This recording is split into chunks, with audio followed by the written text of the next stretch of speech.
Good afternoon. Before I begin, let me just say two things. One, when this is all over, I'll take questions when we finish today's announcements. But let me begin by expressing my deep sympathy for the family of Capitol Officer Sicknick, who has died in the line of duty. Our sympathies and our concerns go out to his family, and the people responsible should be held accountable, and they will be. But today I'm pleased to announce the latest members of our economic team. And with their announcement, I'm proud to announce we have finished naming our cabinet, saving the best for last here. 24 outstanding women and men who will get our country moving again, and who are going to restore trust in our government again, and all of whom are ready on day one to do their job. This is a cabinet that I promised you, and I've fulfilled that promise. It looks like America. It taps into the full range of talent we have in our nation, and we have immense talent. It's a historic cabinet. This will be the first cabinet ever that is evenly composed with as many women as men in the cabinet. This will be the first cabinet ever with a majority of people of color occupying this cabinet. And it has more than a dozen history-making appointments, including the first woman Secretary of Treasury, the first African-American Defense Secretary, the first openly gay cabinet member, and the first Native American cabinet secretary.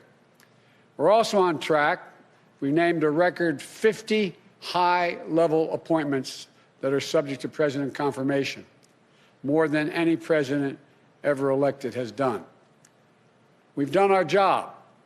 We've begun my job of naming these people. It's my expectation and hope that the Senate will now move to confirm these nominees promptly and fairly. It's especially the case for the nominees of Secretary of State, Defense, Treasury, Homeland Security. I nominated them back in November. Given what our country has been through the last 4 years, the last few days, given the threats and the risks in this world, they should be confirmed as close to January 20th as possible. There should be no vacancies at State, Defense, and Treasury and Homeland Security. And we will remain in this dark winter of pandemic and with the economic crisis that's deepening, and we have no time to lose with regard to the entire team. Consider the December jobs report released today. The anxiety and fear of the women and men out there reminds me of when President Obama and I were sworn in during the Great Recession of 2009. This December jobs report shows millions of Americans are still hurting through no fault of their own. We lost another 140,000 jobs, the first negative jobs report since the height of the pandemic in the spring. More people have just lost a job, while many have been out of work for a long time. And the ongoing gap between Black and Latino unemployment remains much too large, that gap. And in many ways, the jobs report is a pandemic report. With the pandemic raging, people are losing work and losing hope. The hospital industry, restaurant and bars lost more than 372,000 jobs. State and local governments are slashing jobs. 20,000 local educators lost their jobs just last month. In the midst of this pandemic, there are millions of people out of work, unable to pay their rent or their mortgage. They're waiting in line for hours to get food from a food bank. Think of this, the United States of America. People are lined up for miles in their automobiles, waiting to get a meal to put on the table to feed their family. And they're left staring at the ceiling, so many, unable to sleep, worried will they have their health insurance, wondering if they'll be okay. The bottom line is the job report shows we need to provide more immediate relief for working families and businesses now. now. Not just to help them get on the other side of this painful crisis, but a larger purpose, to avoid a broader economic cost that exists out there, that will happen due to long-term unemployment, hunger, homelessness, and business failings. But by acting, the vast majority of leading economists suggest that that's what we need to do to revive the economy. In fact, economic research confirms that with conditions like the crisis today, especially with such low interest rates, taking immediate action, even with deficit finance, is going to help the economy long-term and short-term, reduce scarring in the workforce, increase growth, and reduce our national debt burden. Failure to act will have the opposite effect. I've said before, the bipartisan COVID relief package passed in December was a very important step, but just a down payment. Next week, I'll be here with you all laying out the groundwork for the next COVID economic relief package that meets the critical moment of our economy and our country when we face at the moment. For example, vaccines give us hope, but their rollout has been a travesty. This will be the greatest operational challenge we will ever face as a nation. We're going to need billions of dollars to get the vaccines from a vial into someone's arm, the vaccination for millions of Americans. We're also going to need tens of millions of dollars to help reopen our schools and reopen them safely. State, local, tribal communities need tens of billions of dollars to keep educators, police officers, firefighters, and other first responders and public health workers on the job. We need more direct relief flowing to families, small businesses, including finishing the job of getting people that $2,000 in relief, direct payment. $600 is simply not enough when you have to choose between paying rent, putting food on the table, keeping the lights on. I also hope that Democratic control of the House and Senate will raise the odds of prompt action on increasing the minimum wage. I've long said that we need to reward work, not just wealth in this country. People in both parties now recognize it's time to raise the minimum wage so hardworking people earn at least $15 an hour minimum. No one should work as millions are doing today, 40 hours a week at a job, and still live below the poverty line. They're entitled to at least a $15 minimum wage per hour. Folks, the big focus will also be on small businesses and how to correct the current administration's failures to get relief to Main Street small businesses that are most in need. Mom and pop stores are the backbone of the economy. And they're also, as you all know, they're the glue that holds communities together, that holds them together. But today, more than 1 in 4 small businesses are not open. At least 400,000 are closed for good. And as the month goes by, a third of black-owned businesses, and more than a fifth of Latino-owned businesses, and more than a quarter of Native American-owned businesses have less than 1 month in reserves to cover expenses.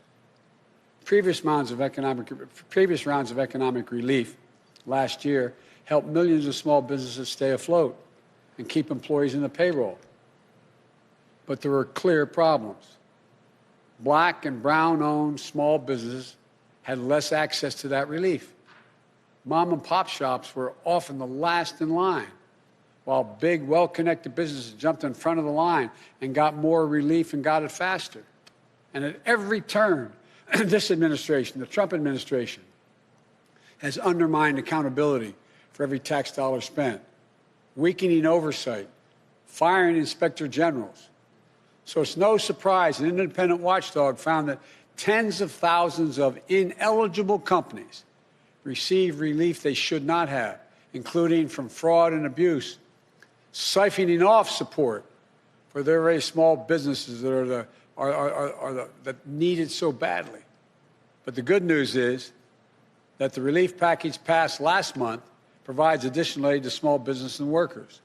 But as I said from the beginning, the need to make sure that relief and future relief reaches everyone who needs it, we need to do more. These relief dollars will start to flow quickly, potentially while the current administration is still in office. And they may send out money that they won't have any control over. But for what we have to need control over, I want to be very clear what my priorities are for distributing this emergency aid swiftly and equitably. Our focus will be on small businesses on Main Street that aren't wealthy and well-connected, that are facing real economic hardships through no fault of their own. Our priority will be Black, Latino, Asian, and Native American-owned small businesses, women-owned businesses, and finally, having equal access to resources needed to reopen and rebuild. But we're going to make a concerted effort to help small businesses in low-income communities, in big cities, small towns, rural communities that have faced systemic barriers to relief. Think of the mom-and-pop owner with a couple of employees who can't pick up the phone and call the banker, who doesn't have a lawyer, an accountant, to help them through this complicated process, to know if they're even qualified, or who simply didn't know where this relief was available in the first place. We went through this, Don, when we brought Detroit back off its knees. And as we saw in this morning's job report, restaurants, bars, and hospitality industry have been slammed by this virus. We're going to direct relief to those businesses and others that have been so badly hit the hardest. We owe them that support to help them get through the other side of this crisis. And I promise you, we will investigate and prosecute waste and fraud in these programs so that money goes to the companies that deserve it, and we'll use it to help their employees and their communities. When my president, President Obama, asked me to implement the Recovery Act, along with Don, who helped me a great deal, we invested more than $800 billion in our economy to help recover, rebuild, and less than 2/3 of 1% waste, fraud, or abuse occurred. We know how to do this. We know how important predictability and clarity are to small businesses. From day one, this administration worked to ensure that small businesses and financial institutions in every community understand the rules for these programs, the resources available to them, where they can turn for technical assistance if they need it. We will have navigators who help guide them through each step of this process until the money they need is in their bank account. And to the lenders participating in these programs, you should move quickly, without delay, to begin extending relief. But I urge you not to disabuse these funds, not to disperse these funds in the same inequitable way you have in the past. Here's my commitment. In return, we'll make our expectations of you crystal clear, the banks, so that you can quickly and equitably deliver relief to the communities that you serve, unlike what's been happening in many places. The bottom line is we're in the midst of the most unequal economic and jobs crisis in modern history. Congress needs to act as quickly as possible on all the issues I just laid out. That's how we can contain the pandemic, build back better with an economy that works for all Americans.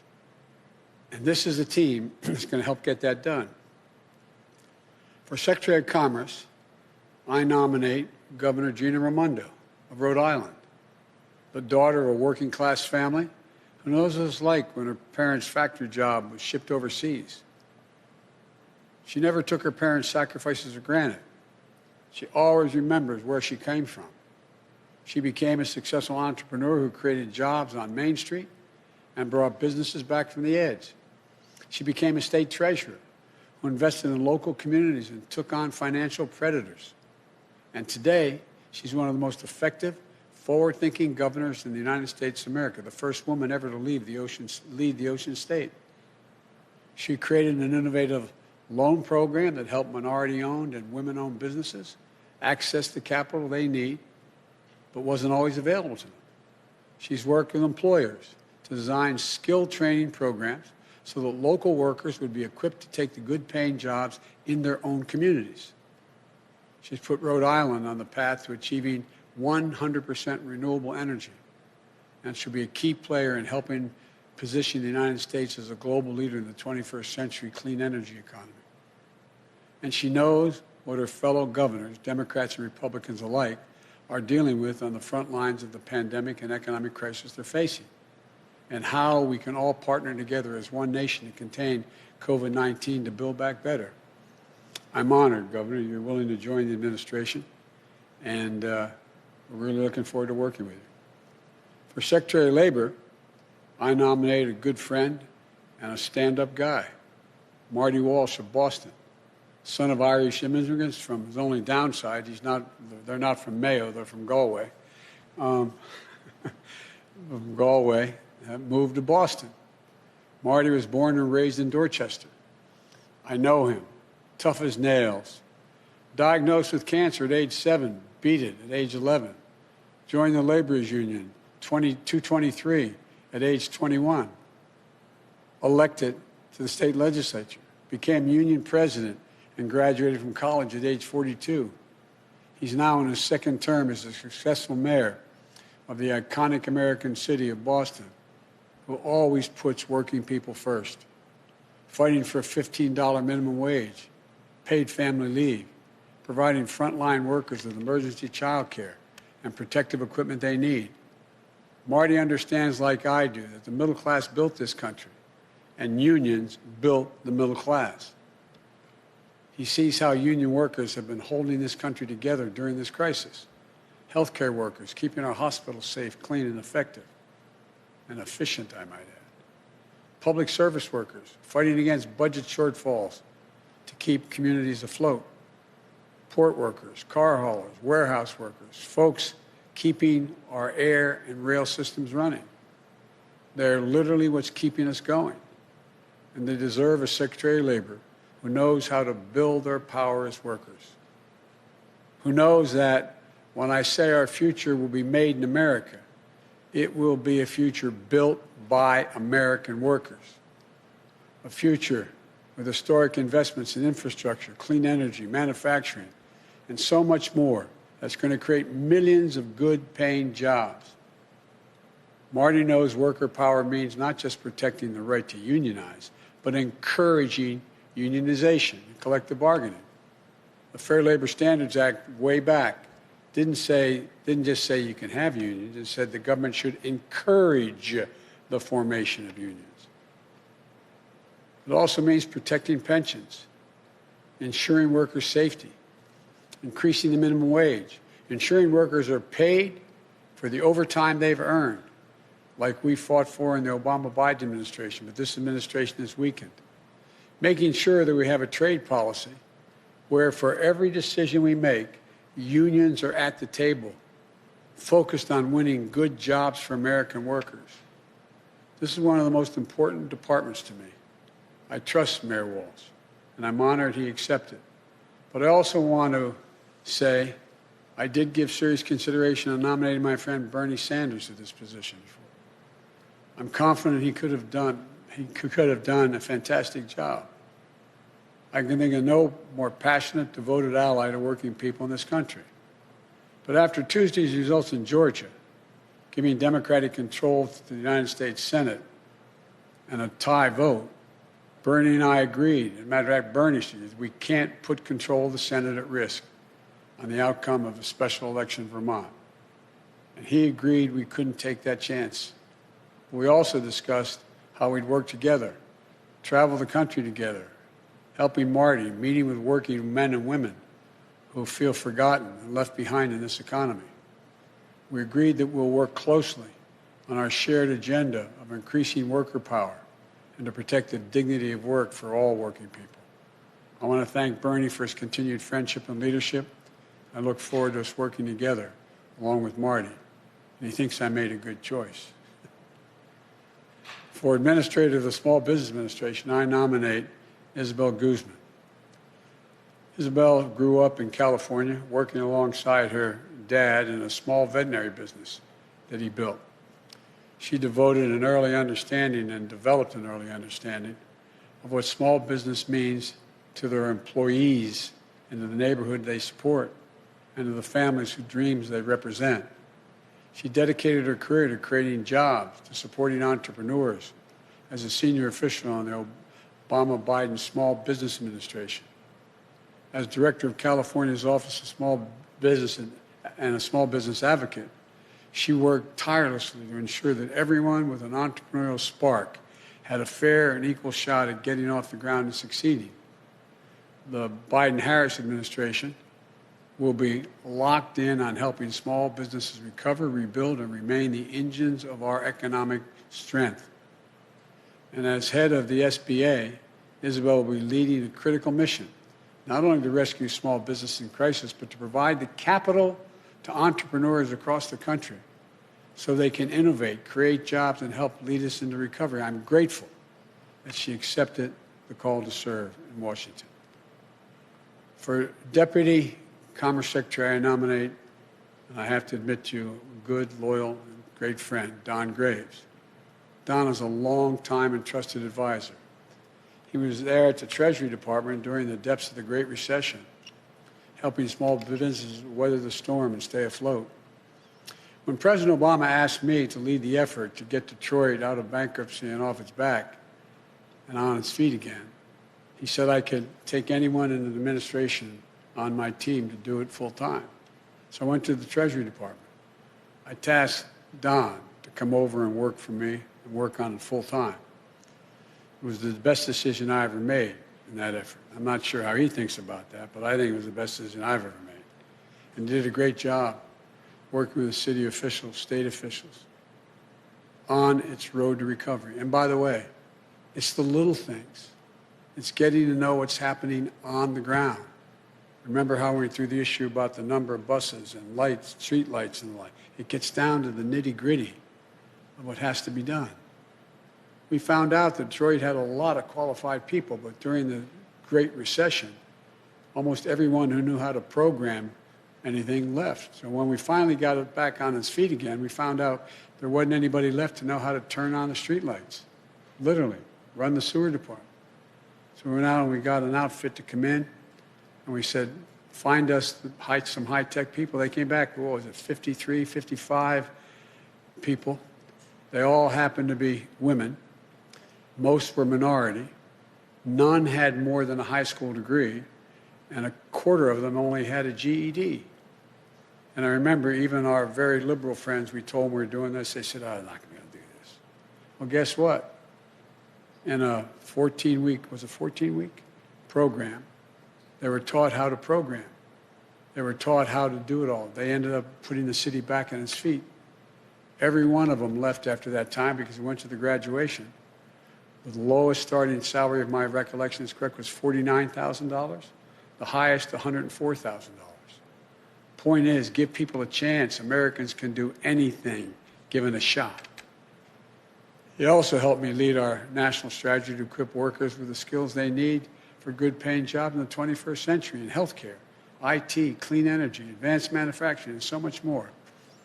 He was there to help me launch the National Cancer Moonshot and marshal the full resources of the federal government to help end cancer as we know it. A cancer survivor himself, diagnosed and treated while he was working on this for me. Don knows about hope and he knows about resilience. And I'm grateful to him and his wonderful family for once again answering the call to serve. I want to thank you all. Thank your families. And I don't want to embarrass him, but there's one guy up in the gallery here, Tommy, who's my buddy, who is the son of the governor.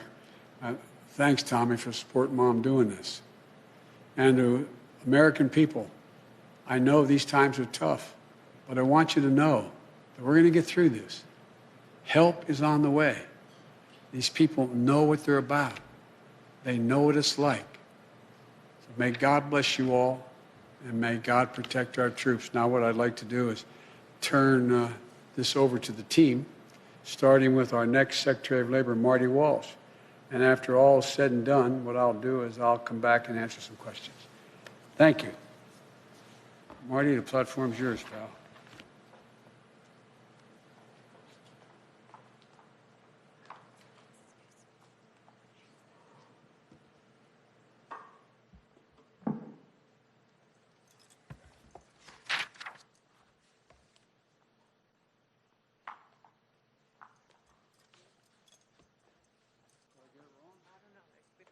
Governor.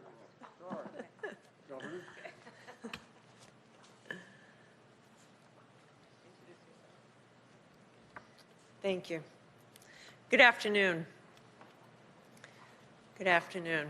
Mr. President-elect, Madam Vice President-elect, thank you for this chance to work for the American people. I want to begin by thanking my amazing family, my wonderful husband, Andy, my daughter, Cece, my son, Tommy, who's here in the balcony. Thank you for your endless love and support. We'll do this as a family. The mission of the Commerce Department is a very simple one: to help spur good-paying jobs, to empower entrepreneurs to innovate and grow, to come together with working families and American businesses to create new opportunities for all of us. It's a simple but vital mission. It's the same mission that's driven my own life and the path of my family across generations. My grandfather was 14 years old when he came to this country. He got on a boat by himself at 14 years old from Italy. He came to America in search of new possibilities. He taught himself English late at night in the Providence Public Library. The library was open late at night. He started a family, and the first chapter of our family's new American story. My father was the son of another Italian immigrant, a butcher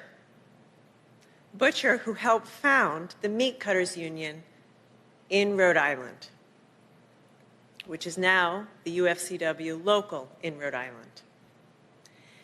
And after serving in the Navy and going to college on the GI Bill, my father went to work in manufacturing, spending most of his career at the Bulova watch factory in Providence. Now, I was the youngest of 3 kids, and there were 6 of us, including my grandfather, all in a small house, sharing one bathroom. Now, we didn't have a lot, but we had everything that we needed. Until one day, my dad came home and he said the factory was going to close. The jobs were going overseas. And so after 28 years of dedicated work, he was pushed unceremoniously into early retirement in his mid-50s. I have to tell you, it was a very difficult time for my family. And like so many American families across this country today, we had to cut back to make it through. But my mom kept our family together, and we did get through. And I went on to college, and I started to chase my own dream of starting a business and creating jobs for hardworking people. Because I knew exactly what those jobs would mean. What those jobs would mean for families who had fallen on hard times, for communities where the factory had shut down, and for a state that needed a shot in the arm to get back on its feet. When I announced my run for governor, Rhode Island was in the midst of an 8-month streak as the state with the highest unemployment rate in the nation. But over the last 6 years, we've worked hard, we fought back, and we've grown our way back, achieving a record number of jobs and the lowest unemployment rate in over 30 years. Now, we did that by bringing together our workers and businesses, working together, coming together in common cause. We invested in our people, in their skills, their opportunities, and their dreams. We helped new businesses launch, and we sparked others to hire and grow responsibly. That's the same vision, the same faith in American workers, in American entrepreneurs, that I see in the Build Back Better agenda. It's a vision for an inclusive recovery that lifts up those who've been left behind. It's a vision for a national effort that provides skills, training, and wraparound supports to get Americans back to work. It's a vision for rebuilding American manufacturing and bringing back jobs to America from overseas. And that's why I am ready to get to work.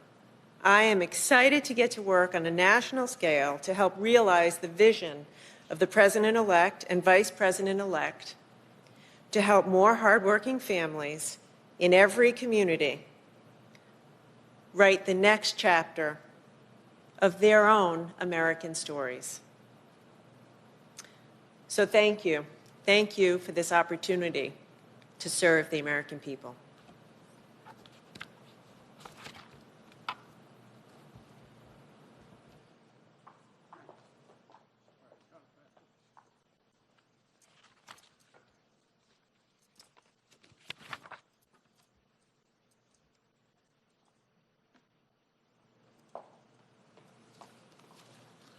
Thank you, Governor Raimondo, and I look forward to working with you in my role as well. Mr. President-elect, Madam President, Vice President-elect, I want to thank you for the opportunity to serve the American people. The word labor means everything to me. As you mentioned earlier, Mr. President-elect, my mother and father came to this country as immigrants from Galway, which is in Ireland, but from a part of Galway called Connemara. They brought with them their willing hands, their honest hearts, and hopes for the American dream. But all they needed, because my father joined the laborers union in Boston, was that opportunity. And that's why my parents were able to raise my brother John and myself with dignity and security in the multi-ethnic, multiracial, working-class neighborhood of Dorchester in the city of Boston.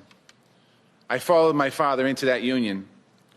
I learned what it took to turn an honest day's work into an honest day's pay. I saw what fighting for good jobs, good benefits, a safe workplace does for the lives of hardworking men and women and their families. And I fought for working people every single day of my life since then. Today, we're at a crossroads in America. It's a time of great hardship. Working people are holding the country together right now. I've seen it up close as mayor of the city that I love, Boston. Healthcare workers, first responders, grocery store workers, delivery drivers, postal workers, sanitation workers, custodians, coming through for us under impossible conditions. But this isn't just because of the COVID crisis or the economic crisis that threatens their well-being. Working people have been struggling for a long time under the erosion of their rights and the deep inequalities of race, gender, and class. For the last 4 years, they've been under assault, attacks on their rights, their livelihoods, and the unions that built the middle class. We are facing hard times, but nobody's tougher than the American worker. And now we have the opportunity to put power back in the hands of working people all across this country. And that is a good thing for our economy and for our country. We can defend workers' rights. We can strengthen collective bargaining. We can grow union membership.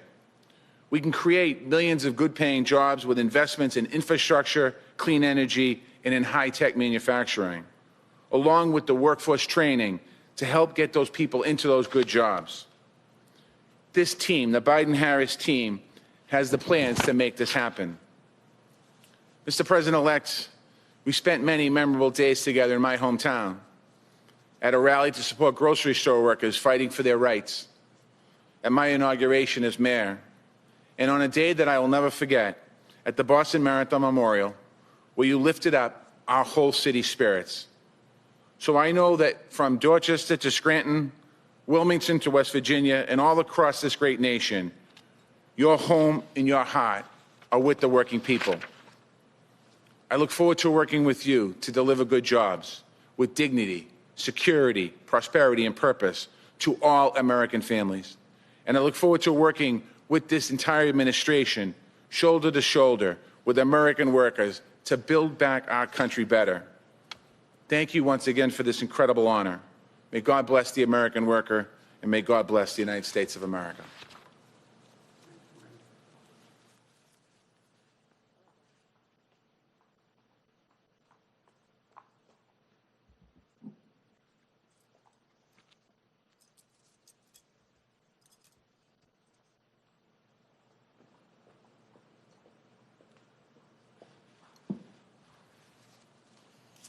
Good afternoon.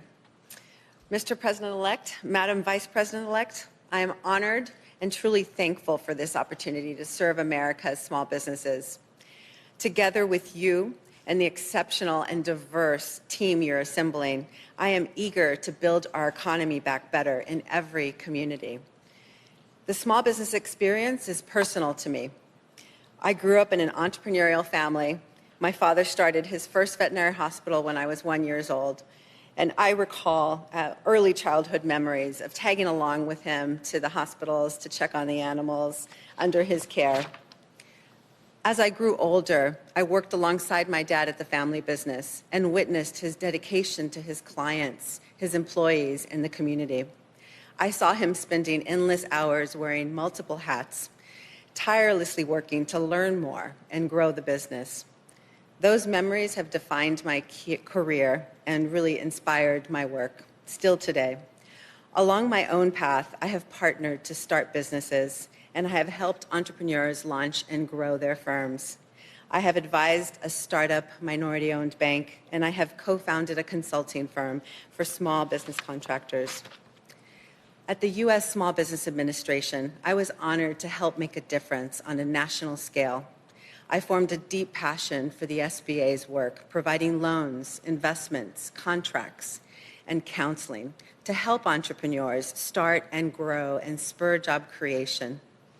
Today, as California's small business advocate, I support the small businesses and innovative startups of the fifth largest economy in the world, focusing on ensuring the economy works for everyone, as that's how we thrive together. Now, I'm honored to return to the SBA at a crossroads moment for small businesses, the dreams they embody, the people they lift up, and the communities they serve. So many small businesses across the country have been devastated by the pandemic and economic crisis. A disproportionate impact has fallen, as it often does, on our businesses owned by people of color. Small businesses have had to adapt quickly to survive and chase down relief while facing closures, drops in revenues, shrinking cash flow, and increasing debt.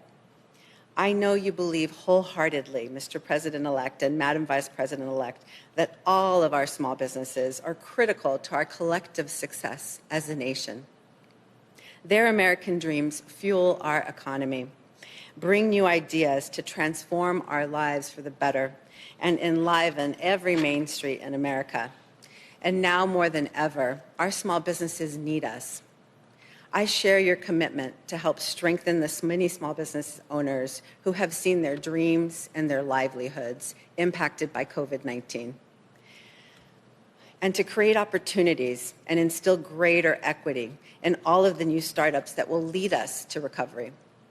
I am excited to get to work with the incredible mission-driven civil servants at the SBA to help America's small business owners build better futures for their families and their communities. And I am grateful for this opportunity to serve. Thank you so much.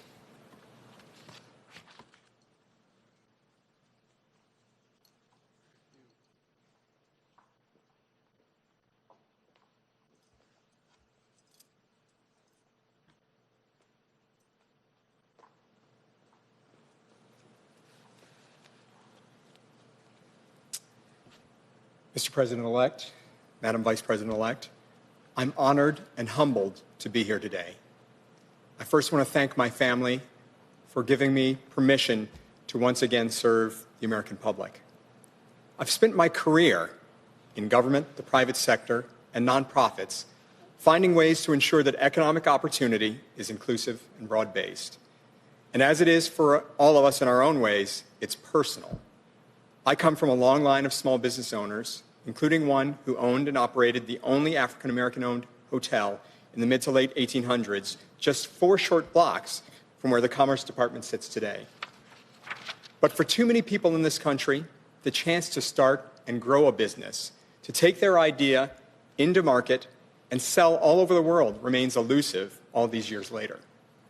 But we also know that government, its resources, and its experienced and capable civil servants can help level the playing field and empower people, communities, and our economy to reach their full potential. Mr. President-elect, I saw it firsthand when you and President Obama prevented another Great Depression and helped us recover, rebuild, and put us on the way to resurgence. I saw it in Detroit, where we were able to provide the partnership to help residents, businesses, and leaders get their city back on the feet again. And as we traveled the country, meeting with local leaders, labor unions, business leaders, and educators, I saw how you brought people together to ensure American workers were equipped and matched with the skills for jobs in their own communities that also strengthened the economic competitiveness of our nation. Above all, you showed me how to do it the right way, to understand that service isn't about those who serve, but the people we serve, to spend the extra time to really understand what they're going through, and to know they aren't looking for us to solve everything, but to understand and help make their lives better. I felt that most through the Cancer Moonshot you launched, deeply personal to both our families. And that gave the American people a renewed sense of hope in what we can do as a nation. With Governor Raimondo, Mayor Walsh, Isabel, and the entire economic team, we will govern by that high standard that you and the Vice President-elect continue to show, to revive the economy through the pandemic and build it back better, to advance racial equity across the board, and to meet the existential threat of climate change with American jobs and ingenuity. With your leadership, I know this administration will provide the American people the support they need to thrive and the opportunity to turn their hopes into lives of dignity and the respect they deserve. Thank you again for the opportunity to serve.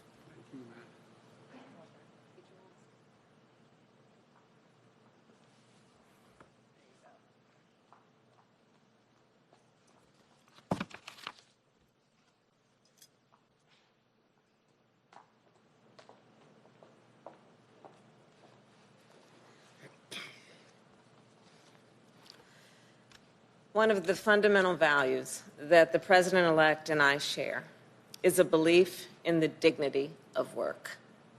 We both understand that a job is so much more than just a paycheck. It's about dignity and respect. Joe learned that lesson from his father, and I learned it from my mother. My mother taught me, in her words and in her actions, that no matter how you earn a living, whether you're a caregiver or a truck driver, a grocery store clerk, or a small business owner, every job has inherent value and worth.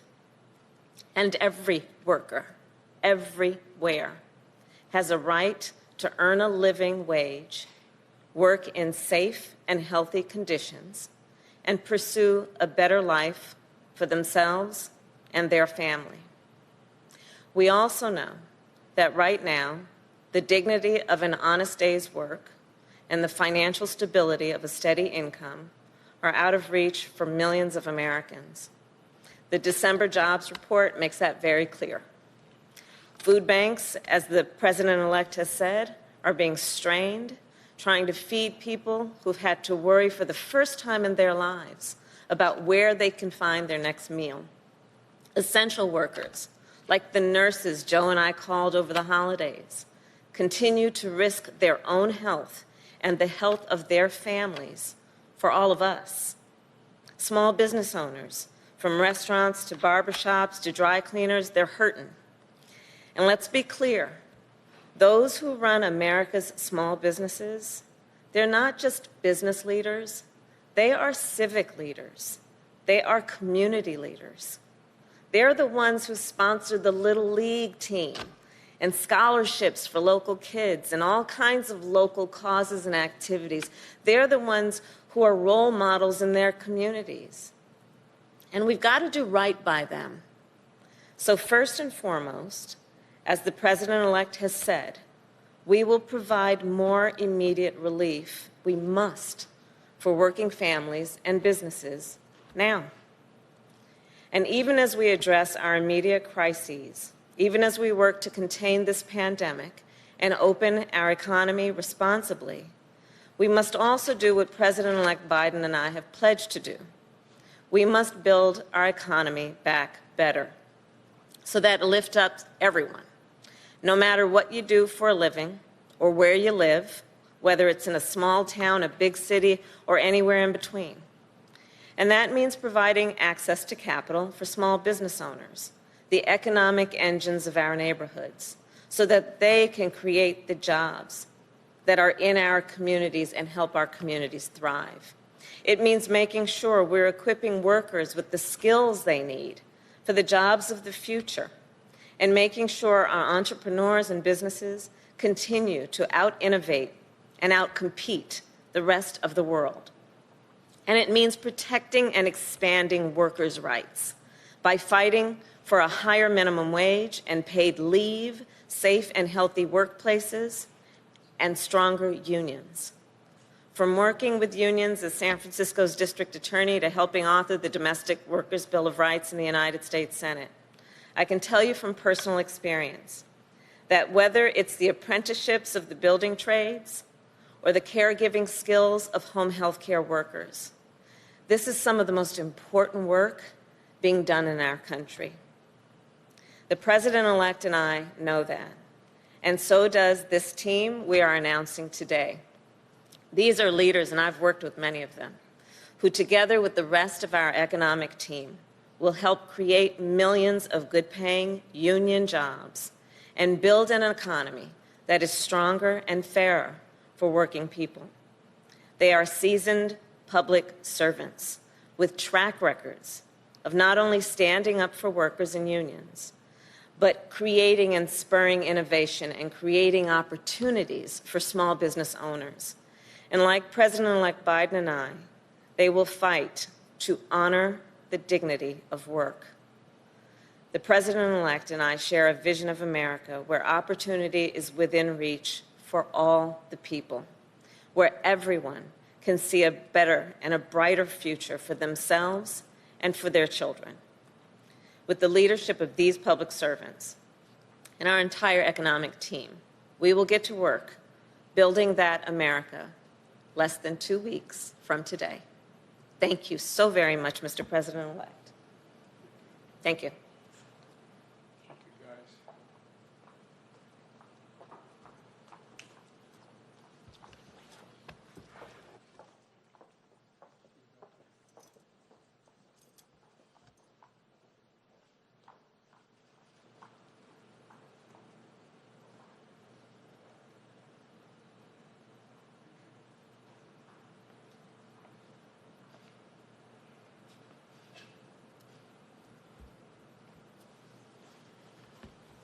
Well, folks, let me take some of your questions. We'll have chances again this week to do it.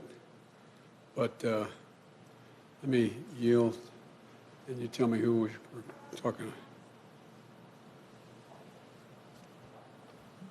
to.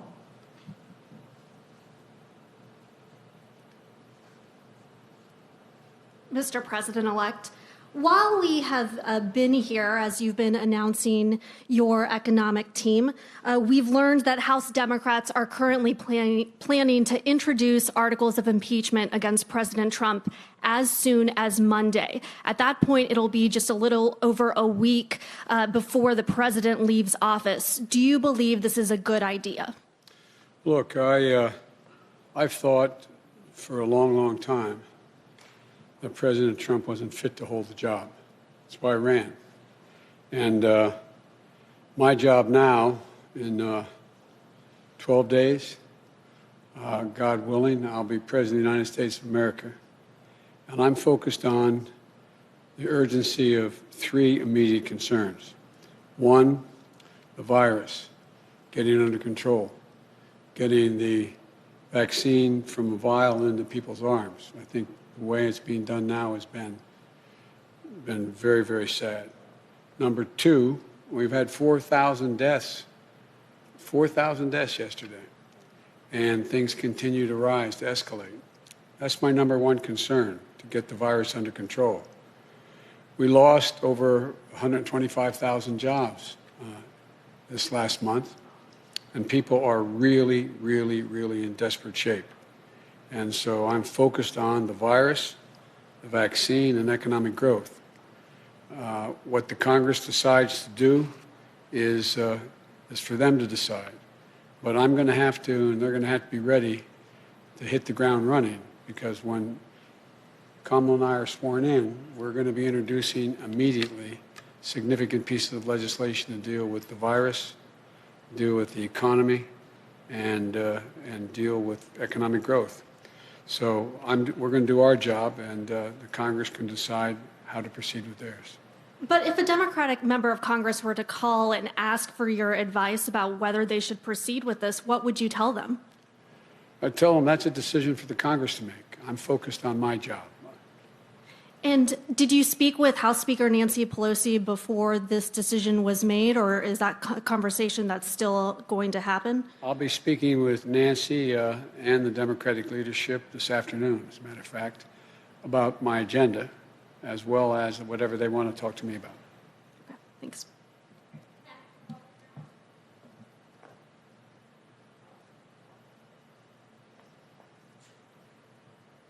Thanks, Mr. President-elect. Thank you, Ken. I wanted to ask you about your agenda in light of the jobs report that came out today. You're going to be laying out the principles of your plan. Do you think the need in the COVID relief bill is greater than you anticipated? And what is the price tag that you're looking at? I've been told it could be in the $2 to $3 trillion range. And then as it relates to the direct cash payments, you've talked about the need for $2,000 checks.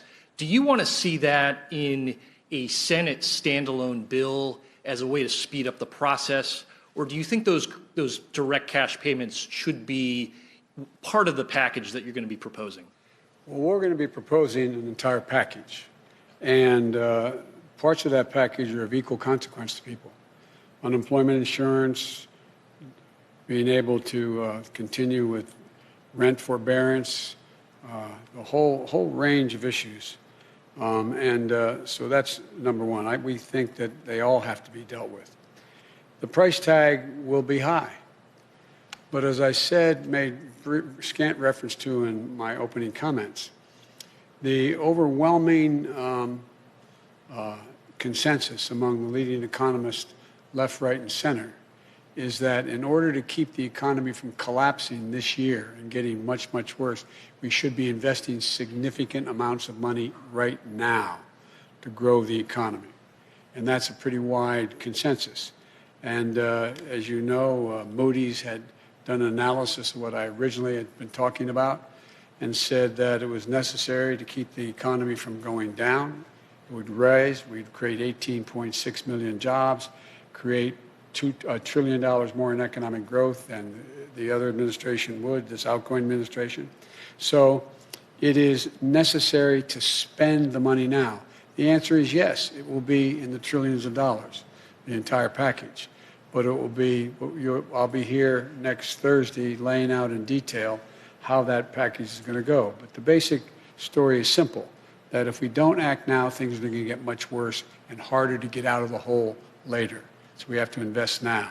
Secondly, we're going to have to meet the emergency needs of the American people. I mean, literally, I know you know this, Ken, that people are having trouble just putting food on the table, just having to keep the payment of their car, maybe being able to turn the lights on. There's a dire, dire need to act now, purely out of what is a humanitarian need here at home. And thirdly, we're going to And the third stage of this, the whole story is we're going to have to invest, as I suggested throughout the campaign, in infrastructure, in healthcare, and a whole range of things that are going to generate good-paying jobs that will allow us to grow the economy. So that's a long answer to a short question, which is that the idea of, with interest rates as low as they are, with the Fed having had its power sort of taken away in terms of what they could do to help this administration like last, it's important across the board. Every major economist thinks we should be investing in deficit spending in order to generate economic growth. And I wanted to ask you about what took place at the Capitol this week. You served in the Senate for 36 years, and importantly, you were there in 1983 when there was an explosion in a Senate corridor. You were there in 1998 when 2 Capitol police officers were shot. You were there during the anthrax attacks in 2001. What kind of an investigation needs to take place, and what steps need to take place to improve the security of the Capitol? And then secondly, how do you think the people who were involved in the storming of the Capitol, how should they be treated by your Justice Department? Should they be treated as domestic terrorists? Yes, they should be treated as they're a bunch of thugs, insurrectionists, white supremacists, anti-Semites. 6N is not enough. I mean, come on. You know, these shirts they're wearing, these are a bunch of thugs. And they're terrorists, domestic terrorists. And that'll be a judgment for the Justice Department to make as to what the charges should be. But the fact is, they should be prosecuted. They should be prosecuted. The difference here is this had the active encouragement of a sitting president of the United States. And the way in which the breakdown in security occurred needs to be thoroughly investigated. I'm not going to prejudge what it was, but the idea that these people were able to just march up the stairs, march in, and do it in the way we had, there's a great debate. I don't know the answer. Great debate now. Was the governor of Maryland correct when he said that I was ready to send in the National Guard? I couldn't get authorization. What happened? It deserves a full-blown investigation. People be held accountable, and steps taken that something like this could never happen again. And the difference this time is every nation has dealt, every democracy has dealt with individual terrorist attacks by groups that are very targeted. The largest target was 9/11 and the buildings. Well, right down to blowing up, a bomb going off in the Capitol when I was there, 2 policemen. But the idea that thousands of people could be marching up the steps of the United States Capitol, breaking windows, breaking doors, forcing their way in, stepping aside. And the photographs of, I don't know what the circumstances, the photograph of it looked like you had some of the Capitol Police taking selfies with these people. That has to be thoroughly investigated. The authorities responsible have to be held accountable for the failures that occurred, and we have to make sure that this can never, ever happen again. The damage done to our reputation around the world by a president of the United States encouraging a mob. This reminded me more of states I've visited over the 100 countries I've gone to, in third tin horn dictatorships. It just cannot be sustained, has to be immediately investigated in depth, and people have to be held accountable. And lastly, do you think you need to change any of the planning for your inauguration as a result of this? A totally different entity is in charge of the inauguration that was in charge of protecting the Capitol, the Secret Service. I have great confidence in the Secret Service. I have great confidence in their ability to make sure that the inauguration goes off safely, and goes off without a hitch. So so I have confidence in what is in the planning that's been underway before this and continues with the Secret Service as the lead agency. Thank you. Thank you.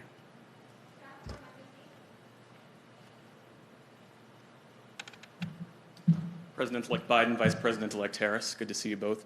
I want to pick up on something that you just said about President Trump actively encouraging the insurrection at the Capitol. Given the perceived threat that he poses, My question to you is not so much about the role that Congress should play in impeachment, but rather, should President Trump, in your estimation, remain in office? I didn't think, look, I've been saying for now well over a year, he is not fit to serve. He is not fit to serve. He's one of the most incompetent presidents in the history of the United States of America. And so the idea that I think he shouldn't be out of office yesterday is not the issue. The question is, what happens with 14 days left to go or 13 days left to go? And I think that what 81 million people stood up and said, it's time for him to go. And the United States Senate voted 93-6 to confirm that we should be sworn in. We were duly elected. So I think it's important we get on with the business of getting him out of office. The quickest way that that will happen is us being sworn in on the 20th. What action happens before or after that is a judgment for the Congress to make, but that's what I am looking forward to, him leaving office. I was told that on the way up here, way over here, that he indicated he wasn't going to show up at the inauguration. One of the few things he and I have ever agreed on. It's a good thing I'm not showing up. Earlier, you'd said that if you'd hope that he would show up only in the sense that it was valuable to send a signal to the world about the transfer of power. You've clearly changed your perspective on that. Because he has clearly demonstrated, he's exceeded even my worst notions about him. He's been an embarrassment to the country, embarrassed us around the world, not worthy to hold that office. If we were 6 months out, we should be moving everything to get him out of office, impeaching him again, trying to invoke the 25th Amendment, whatever it took to get him out of office. But I am focused now on us taking control as president and vice president on the 20th and to get our agenda moving as quickly as we can. Thank you. Another question about holding public officials to account, and this is about an issue that's no longer a headline but is no less significant and serious, and it's about the more than 600 children who were orphaned under the Trump administration as a result of the family separation policy along the border. During the campaign, you said that practice was criminal. Will you commit to making sure that the Trump administration officials responsible for that policy will be held to account? I'll commit that our Justice Department and our investigative arms will make judgments about who is responsible, how they're responsible, and whether or not the conduct is criminal across the board. But as I said yesterday, I am not going to tell the Justice Department who they should prosecute and who they should not. That's a judgment that will be made by the Attorney General of the United States of America, not influenced by me. But there will be a thorough investigation of who's responsible and whether or not the responsibility is criminal. And if that is concluded, the Attorney General will make that judgment. I will not intervene to tell him who he should or shouldn't indict or if he should indict. And lastly, beyond the COVID plan, which you've detailed, what are your legislative priorities? You've talked about infrastructure. You've talked about introducing an immigration bill. After January 20th, Democrats will control the House and the Senate. What do you do first? Three different issues there in that same question. One, the commitments I made that what I would introduce, not necessarily we would move to, but introduce in the United States Congress first, I will do.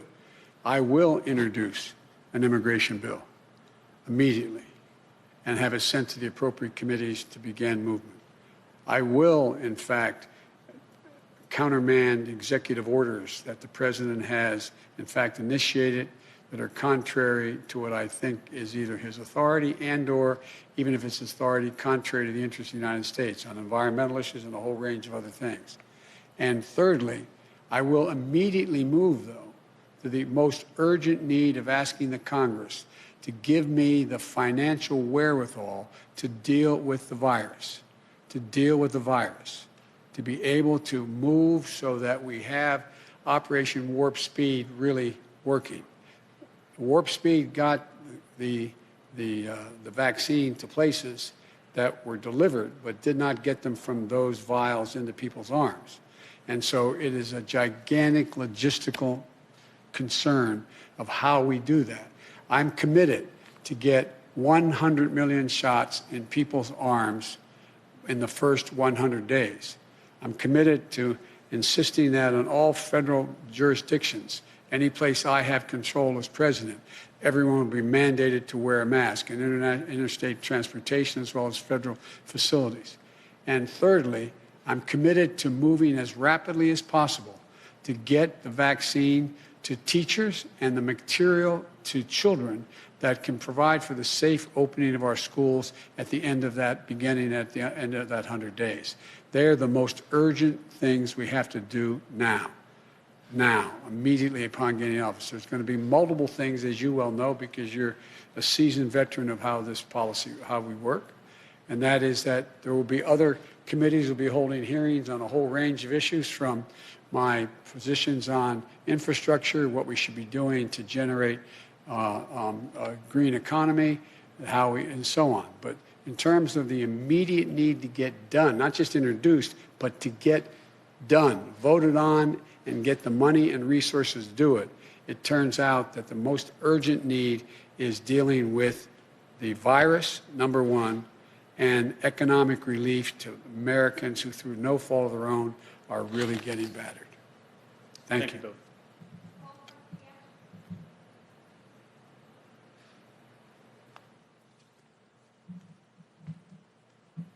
Thank you, Mr. President-elect and Madam Vice President-elect. I want to follow up with respect to what you just said about the inauguration and that it's a good thing that the president is not coming. But what about the Vice President, Mike Pence? He's welcome. I think it's important that as much as we can stick to what have been the historical precedents of how and the circumstances in which an administration changes should be maintained. And so if the Vice President is welcome to come, we'd be honored to have him there and to move forward in the transition. Have you spoken to him at all? No, I haven't. And you have called for unity and healing in this country, but after the events of Wednesday, does that make your job easier or harder? I think it makes my job easier, quite frankly.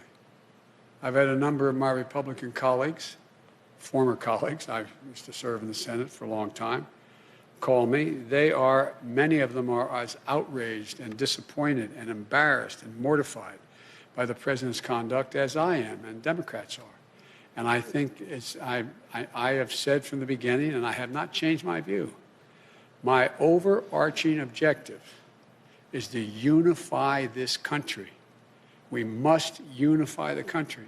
And I think that you've heard me say this before, and I apologize for repeating myself, but understandably the questions are repetitive and good. I mean, I'm not being critical of the question.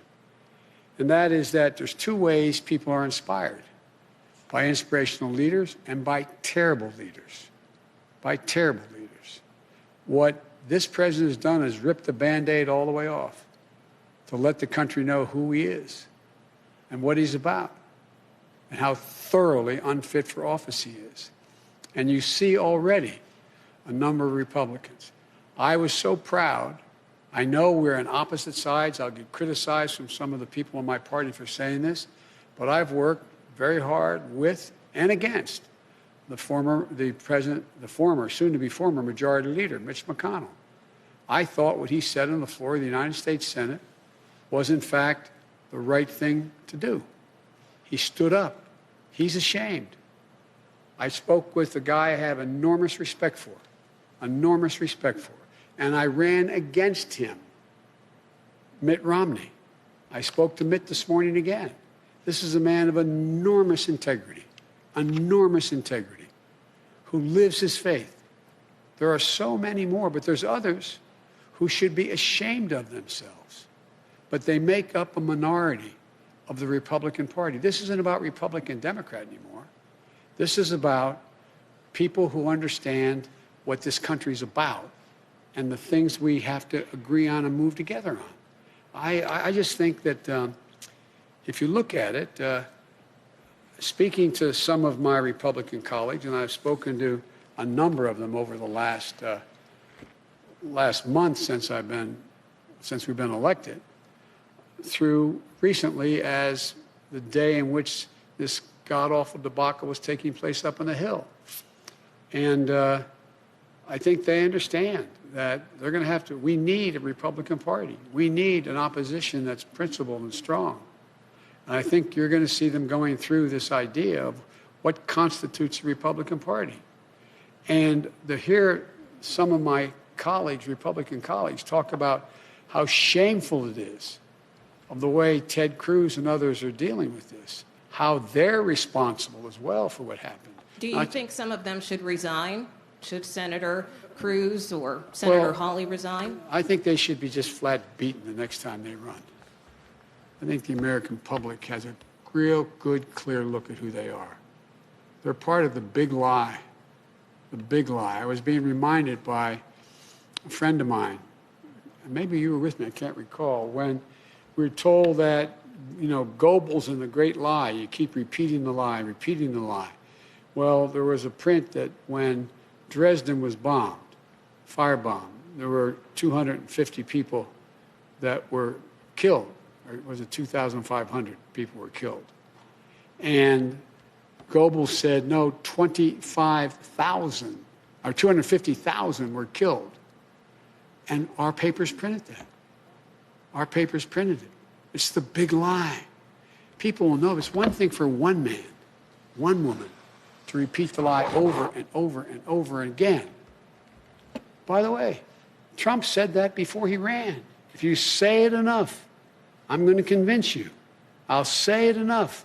The press is bad, the press is bad, the press is bad, the press is bad. If he's the only one saying it, that's one thing.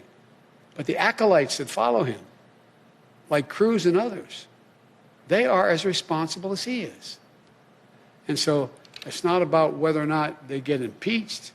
It's about whether or not they can continue to hold power because of the disgust the American people have for their actions. There are decent people out there who actually believe these lies because they've heard it again and again. I was with a friend of mine who's a medical doctor telling me that his neighbor said to him, he lives in another state, his neighbor's a good person, said, but Doc, this is true. There's a lot of chicanery that went on in this election. He said, tell me what? Well, I just know there was. They say it is. They say it is. This is a human condition. You say it and say it and say it and say it. The degree to which it becomes corrosive is in direct proportion of the number of people who say it. And so it's interesting to me, and I was pleased to hear some of the more prominent Republicans say to me that the Ted Cruzes of the world are as responsible in terms of people believing the lies as, not as responsible, but similarly responsible like Trump. But they didn't say, go to the Capitol. I'll be with you. Follow. That's a different story. Thank you. Thank you. Thank you all very, very much. Appreciate it. Thank you.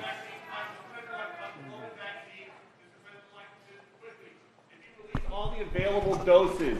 Can you guarantee that everybody can get their second shot on time? The answer is I'll be talking about that on Friday. On Friday? Thursday. On Thursday?